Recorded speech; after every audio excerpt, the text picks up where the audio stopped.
స్వచ్ఛమైన నాణ్యమైన గౌదర్పార్ పూజా ఉత్పత్తులు www.gaudarpar.com ద్వారా ఆన్లైన్ లో ఆర్డర్ చేయండి. మీ ఇంటిని దేవాలయంగా మార్చుకోండి.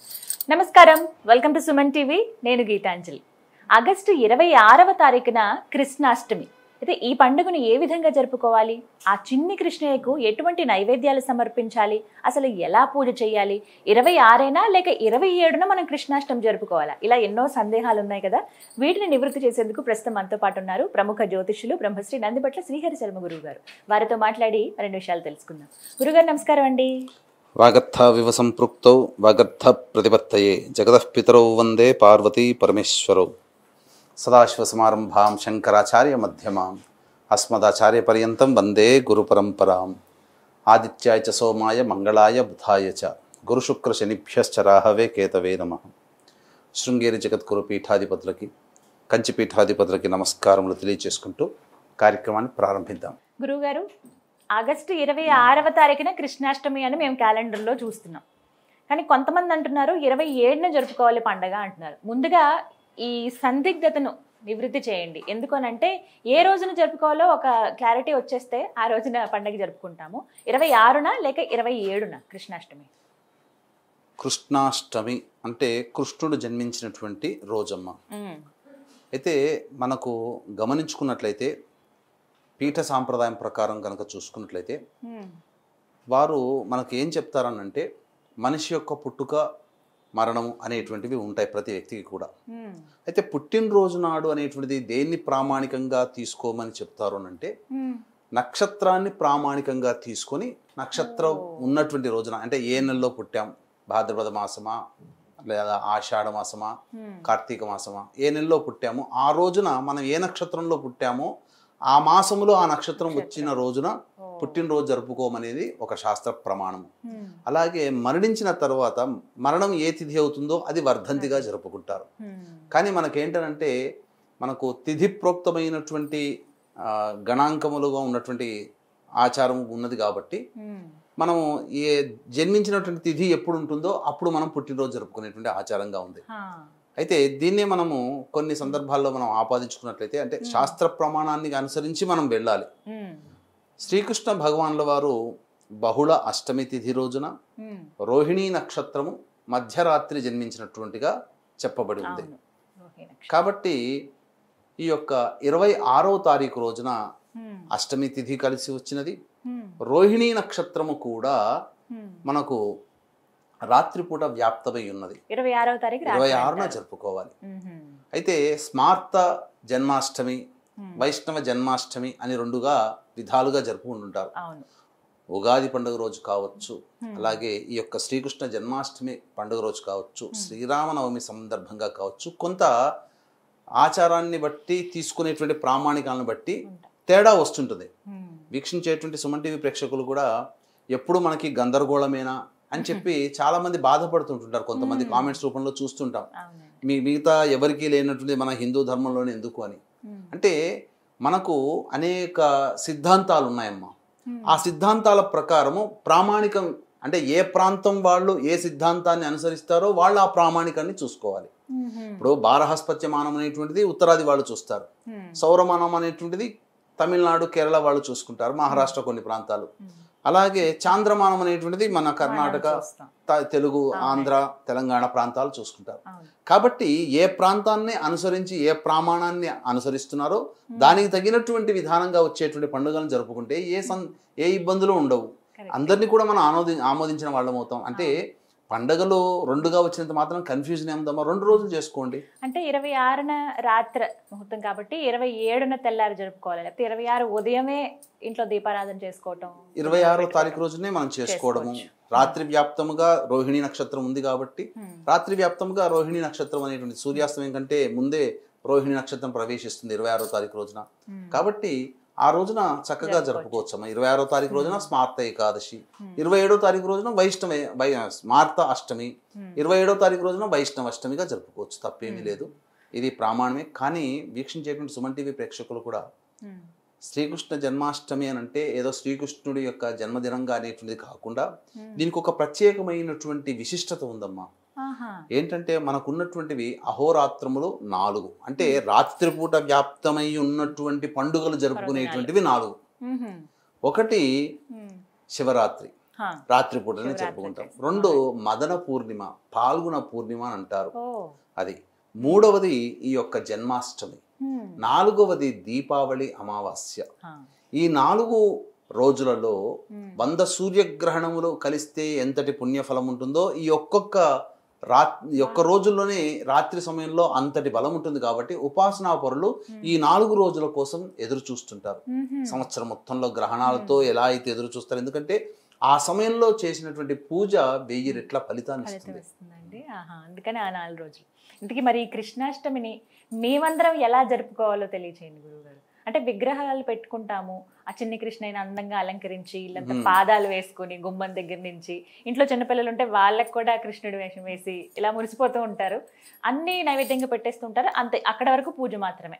ఒకవేళ వెసులుబాటు ఉంటే దగ్గరలో ఏదైనా కృష్ణాలయం ఉంటే వెళ్ళి వచ్చేస్తూ ఉంటారు. ఆ రోజు అలాగే మేము చేసుకుంటాం. కానీ ప్రత్యేకంగా నియమం అంటూ ఉందా, ఏ విధంగా కృష్ణాష్టమి జరుపుకోవాలి అని?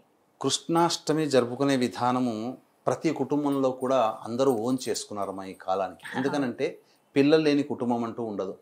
ఆడపిల్ల మగపిల్ల అనే తేడా లేకుండా కృష్ణుడి వేషం వేయించుకొని సరదా పడుతుంటారు. ఎందుకనంటే చిన్న పిల్లవాడిగా ఎన్నో ముగ్ధ మనోహరమైనటువంటి రూపంతో ఎన్నో కృత్యములు, లీలలు చూపించాడు ఆయన చిన్నతనం నుంచి. చాలా మంది ఏమనుకుంటారంటే, సందర్భం వచ్చింది కాబట్టి చెప్తున్నానమ్మా, ఈ గోపికలందరూ స్నానం ఆచరిస్తుంటే వాళ్ళ వస్త్రాలన్నీ దొంగలించాడు, వెన్న దొంగలించాడు, ఇలా చెప్పుకుంటుంటారు. కానీ మనకు అసలు భాగవతం ప్రకారం కనుక చూసుకుంటే గోవర్ధనగిరి పర్వతము ఎత్తడానికంటే 1 వర్షము అంటే 1 సంవత్సరం ముందే ఈ యొక్క గోపికా స్త్రీలైనటువంటి వస్త్రాలను అపహరించాడని మనకు భాగవతం ద్వారా తెలుస్తుంది. అంటే గోవర్ధనగిరి ఏ సంవత్సరంలో ఎత్తాడు? 7వ సంవత్సరంలో. శ్రీకృష్ణ భగవానుల వారికి తను 7వ సంవత్సరంలో నడుస్తున్నప్పుడు ఆ గోవర్ధనగిరి పర్వతాన్ని ఎత్తాడు. అంటే 6వ సంవత్సరంలో వస్త్రములు దొంగిలించాడు. చిన్న పిల్లవాడికి ఏం ఆలోచనలు ఉంటాయి? కాబట్టి ఒక దేవతా భావనతో స్వరూపముగా భావిస్తూ మనం దాన్ని ఆ విధంగా అర్థం చేసుకోవాలి తప్ప ఇప్పుడు విపరీత అర్థాలు అనేటువంటివి వస్తున్నాయి. ఈ జనాలు కూడా ఇదే నిజమేమో అని చెప్పి నమ్ముకుంటున్నారు, అంతే తప్ప అందులో లేదు. అయితే ఆ యొక్క కృష్ణాష్టమి రోజున సూర్యోదయం కంటే ముందే లేచి కాలకృత్యాదులన్నీ తీర్చుకొని చక్కగా ఇల్లంతా శుభ్రపరచుకొని ఆ రోజున ఇంట్లో ఆవు నేతితో దీపారాధన చేసి, వెన్నతో వచ్చినటువంటి నెయ్యి అయితే, ఆవు నెయ్యి అయితే చాలా శ్రేష్టం.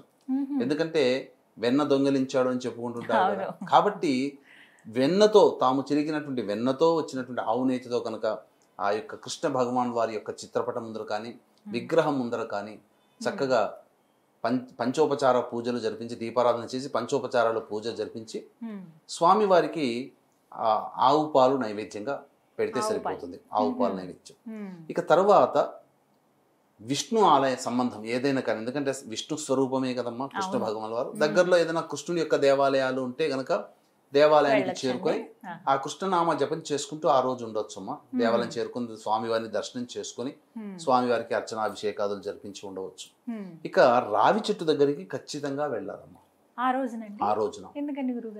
ఎందుకనంటే అశ్వత్థ వృక్షం అనేటువంటిది నారాయణ స్వరూపం మనకు చెప్పబడినటువంటిది. అలాగే ఈ యొక్క అశ్వత్థ వృక్షము దగ్గర తూర్పు వైపున కూర్చొని విష్ణు అష్టోత్తరం 3 సార్లు పారాయణం చేయాలి. లేదా విష్ణు సహస్రనామం ఓపిక ఉంటే విష్ణు సహస్రనామం పారాయణం చేసిన తర్వాత అప్పుడు నారాయణాయ నమః అంటూ 27 ప్రదక్షిణలు చేసి ఆ యొక్క రావి చెట్టు దగ్గర ఆవు నేతితో పెట్టినటువంటి దీపారాధన చేసి వెనక్కి తిరిగి చూడకుండా ఇంటికి రావాలి. ఇక సాయంకాల సమయంలో ప్రధానంగా విష్ణువు యొక్క పాదముద్రలు ఇంట్లో వేయాలమ్మా.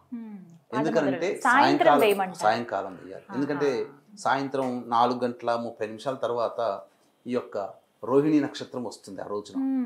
కాబట్టి ఆ రోహిణి నక్షత్రం ప్రవేశం చేసిన తర్వాత విష్ణు భగవాన్ యొక్క అవతారం శ్రీకృష్ణ భగవాన్ వారు కాబట్టి ఆ శ్రీకృష్ణ చిన్ని కృష్ణుడు మన ఇంటికి వస్తున్నట్టుగా ఆ స్వామి వారికి, అంటే మన ఇల్లంతా కలియ తిరుగుతున్నట్టుగా పాదముద్రలు వేయచ్చు.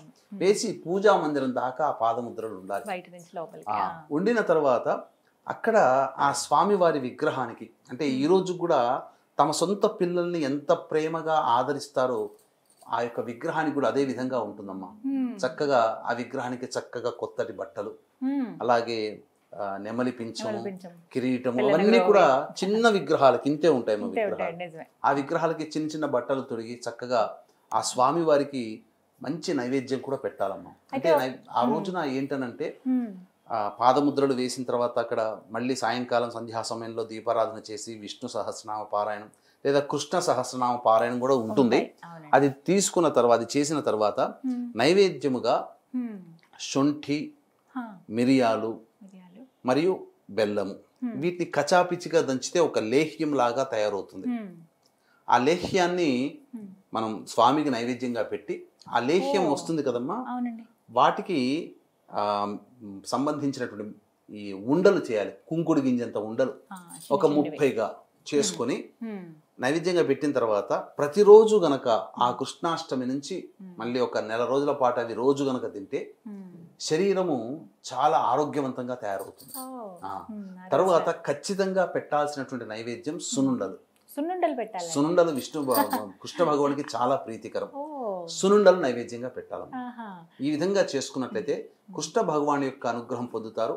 అలాగే శివరాత్రికి ఏ విధంగానైతే జాగారము చేస్తారో ఆ విధంగా కూడా ఈ రోజున కృష్ణాష్టమి సందర్భంగా ఆ రోజంతా కూడా కృష్ణనామస్మరణ చేసుకుంటూ రామభజన చేసుకోవచ్చు, కృష్ణనామస్మరణ చేసుకోవచ్చు, విష్ణు సహస్రనామ పారాయణం చేసుకుంటూ ఎవరైతే స్వామివారికి సంబంధించినటువంటిది ఆ యొక్క నామభజన ఆ రోజంతా రాత్రి నిద్రపోకుండా చేస్తారో స్వామి వారి యొక్క అనుగ్రహం కలుగుతుంది.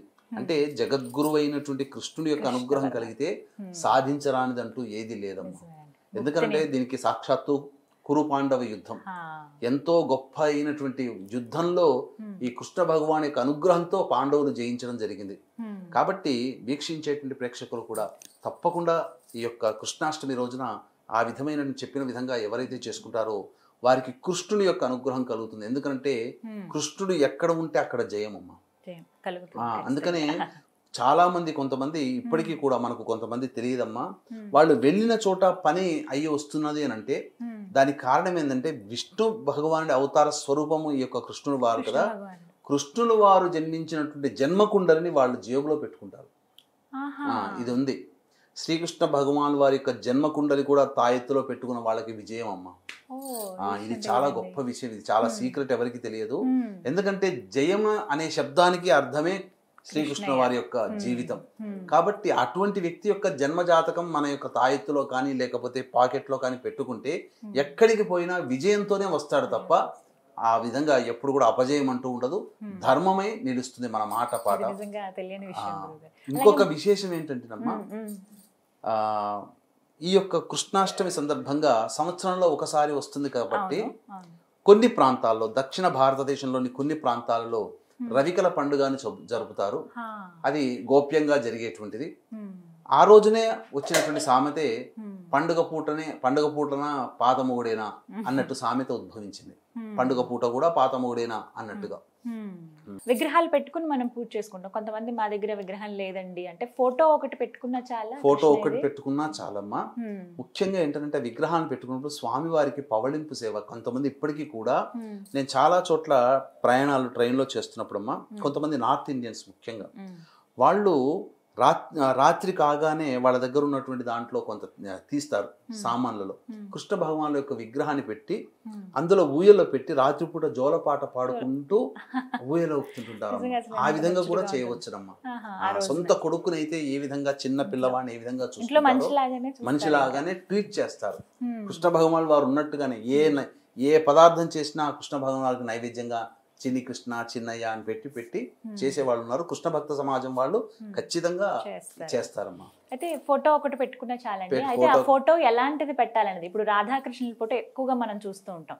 అదా లేకుంటే ఆవు వెనకాల ఉండి పిల్లని గ్రోవి వాయిస్తున్నట్లుగా కృష్ణ భగవానుడు ఉన్న ఫోటోస్ ఉంటాయి, అలాంటివి పెట్టొచ్చా? రాధాకృష్ణుల యొక్క ఫోటో గనక పెట్టుకున్న వాళ్ళకి ఏంటంటేనమ్మా, వారికి కుటుంబంలో దాంపత్య సమస్యలు ఎవరైతే ఉంటారో ప్రేమ ఆప్యాయతలతో మెలుగుతుంటుంటారు.